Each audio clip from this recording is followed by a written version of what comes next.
On Monday, the 26th of November 2018, the HID Awolowo Foundation held its second annual lecture themed Nigerian Women in Leadership, Challenges and Prospects at the Nigerian Institute of International Affairs, Victoria Island, Lagos. The lecture was aimed at celebrating the 103rd posthumous birthday of Yeye Oodua, HID Awolowo.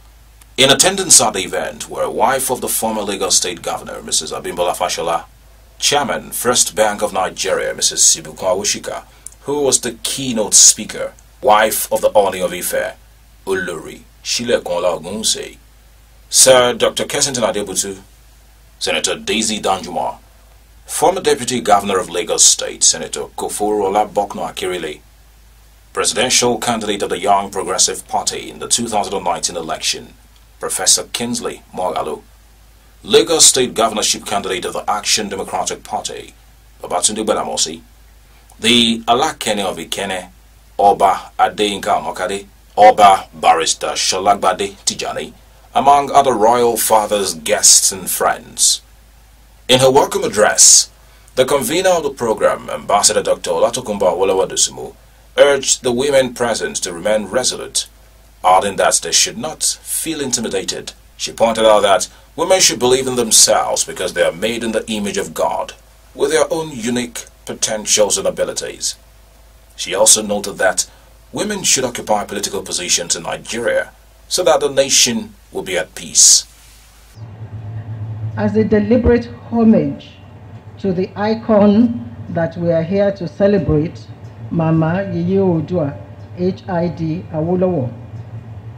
As we all know, she was married to an icon and leader, Chief Obafemi Awolowo, in whose radiance her own light was allowed to shine brightly.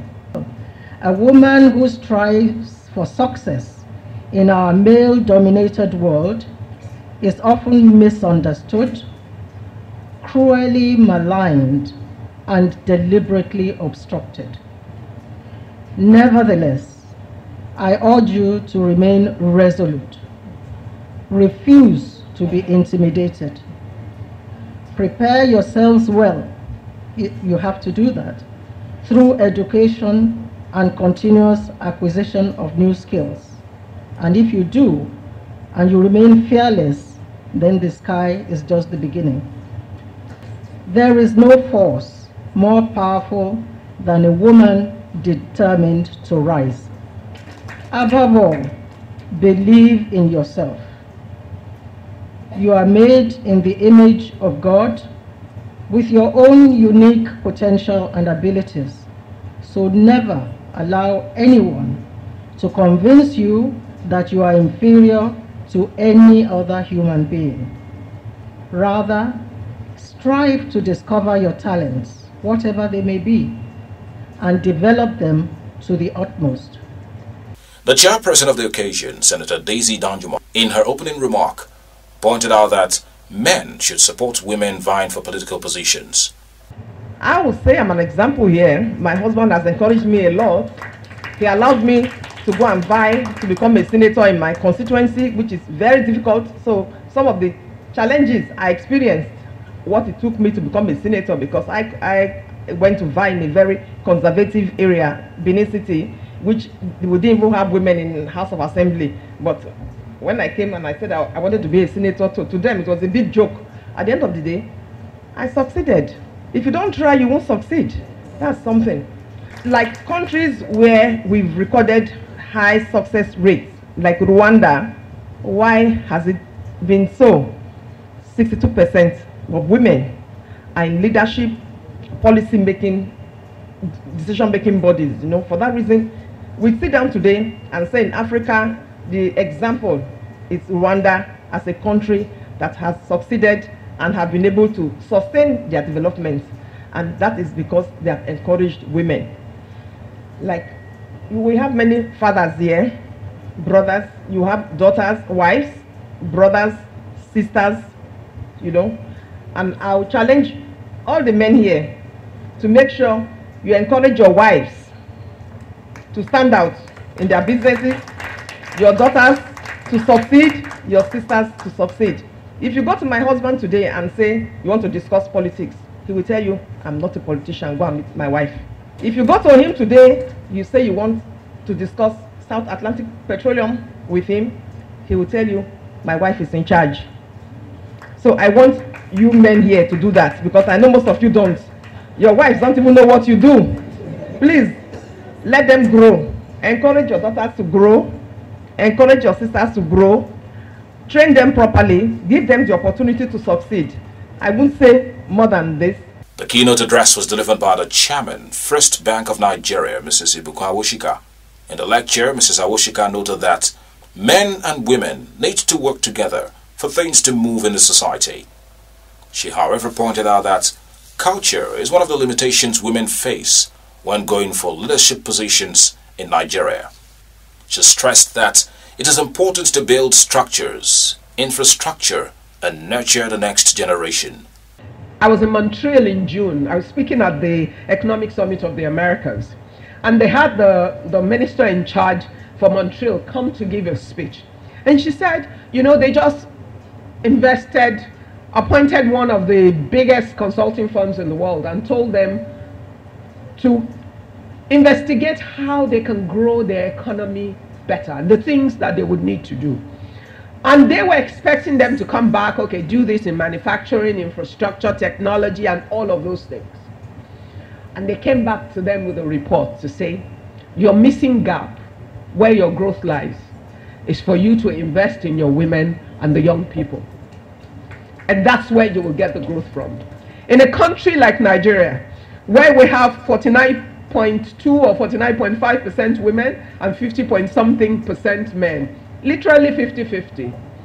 If we don't create an environment that allows women to deploy their talent effectively at whatever sphere, whether political or business, in whatever, whether in non-profit, whatever sphere each individual Nigerian is called to, if we do not create an environment of expression, we lose as a nation.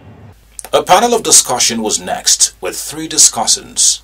Former Lagos State Deputy Governor, Senator Koforola Bokna-Akirile, the CEO and co-founder Enviro Grow Farm, Mrs. Nkiro Bareke, and Managing Director and CEO Agro Lay Ventures, Ms. Adao Sakwe. Former Deputy Governor of Lagos State, Senator Koforola Bokna-Akirile, explained that the major challenge of a woman is being a woman. She noted that women who venture into politics are seen by the society as being promiscuous. The former Deputy Governor advised Nigerian women to come out and demand for their rights in order to change the political system of the country. Women who refuse to be categorized in this manner and who wish to make their mark politically by either holding positions in the party executive or who might wish to contest for political office face a fresh number of challenges. Politics is a time-consuming 24-hour business. My phone is on 24 hours because you can get a phone call at any time of the night or day. I was sitting here when I just got a text on my phone telling me that I should be in Abuja for a meeting of the Central Working Committee of our party at 1 o'clock today. If you are a woman and you want to go into politics and you have a home to run, then you have a great challenge, because you have to have a supporting spouse. And I must say I was lucky because my husband was a politician himself, so he didn't mind my going into politics, and in fact he has been encouraging me ever since. But apart from a supportive spouse, you need helpers, reliable helpers. And nowadays, that is very difficult to find. We hear of all sorts of things, people kidnapping people's children, that it is indeed a very dangerous terrain for a woman who has small children. I was lucky I didn't go into politics till my children grew up. Also, I had a very very reliable helper in my mother, who took charge of my children when I was pursuing my other careers outside politics. The CEO and co-founder of Enviro Grow Farms, Mrs. Nkiru Okbareke, and the Managing Director and CEO AgroLay Ventures, Ms. Ada Osakwe, who are both highly successful entrepreneurs, brought their experience to bear and encouraged young ladies to venture into whatever they like and always speak out where there are challenges. So in every problem you must have a group of friends who can support you. You don't even have to look outside your network. Among your female friends, let it not be just talking about things that don't matter, but bringing the problems you have in your business to them. You find out that all the skill sets you need to solve the problem actually resident within your support group. There's something else I started doing is I take girls now on excursion of farms. I have schools, especially girls' schools, going around. I had a team from Lagoon School come to my farm, and I took them to other farms sometime 2 weeks ago. And you find children who are brought up to eat chicken, who have never seen a live bird, who think that chicken only comes from ShopRite. So in showing them these things, I'm encouraging the next generation of farmers to come in and see that there's actually a prospect in what we're doing. And from what Mrs. Awoshika said, my biggest cheerleader is my husband. He supports me, he encourages me. He's the one who will sit down and strategize and analyze things we're doing. And it helps a lot of women who are married and in business. Thank you very much. 40% of Nigerian women are entrepreneurs. 40% of our population are entrepreneurs owning their own businesses. But I look around, and when they talk about the big businesses and the big companies in Nigeria, they talk Dangote, they call all these big companies that are owned by men. I typically don't overly hear the women. So what does that mean? What kind of jobs are they going to? I had to find myself as an entrepreneur, just not necessarily by choice, but because I wanted to do something. And I want to put this point across, it's not enough. Yes, the farmers and the production aspect is the biggest part. We have over 80 million smallholder farmers in our rural areas, and they are feeding us. But if we don't create the markets, if we don't put the big factories, if we don't have the supermarkets that are buying from the farmers, they will farm and they will look at you at the end of the day and say, I couldn't sell it to anybody. It went to waste. So I got really passionate about this, that who is industrializing our agriculture? Who is talking about it, not just talk and saying that, oh, we need to diversify our economy away from oil. Not just talk, but actually doing something about it.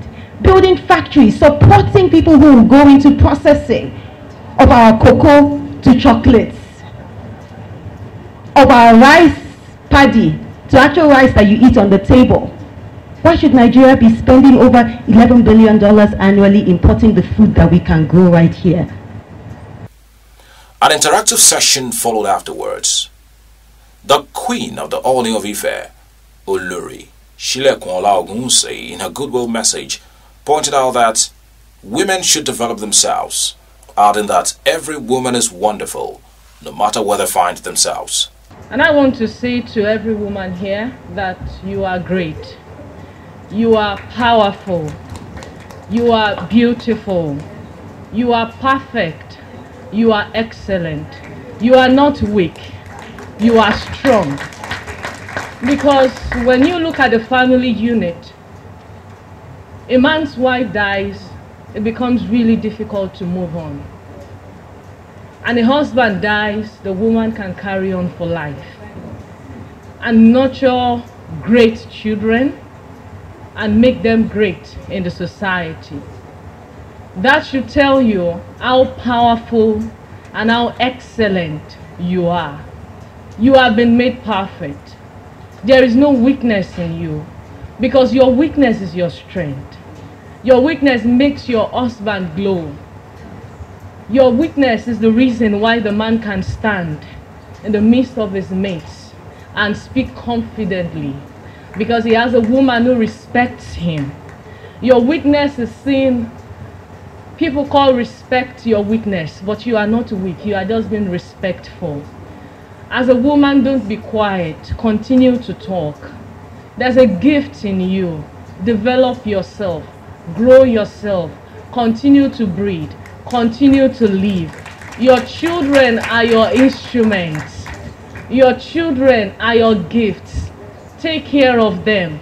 Do everything you can. As you nurse them, they become soldiers for you. Also, Pa Ayo Adebanjo, a Afenifere leader, in his Goodwill message noted that men should encourage young women to strive to succeed. But many of you are talking, the men who got the chance. You have not asked for yourself a chance.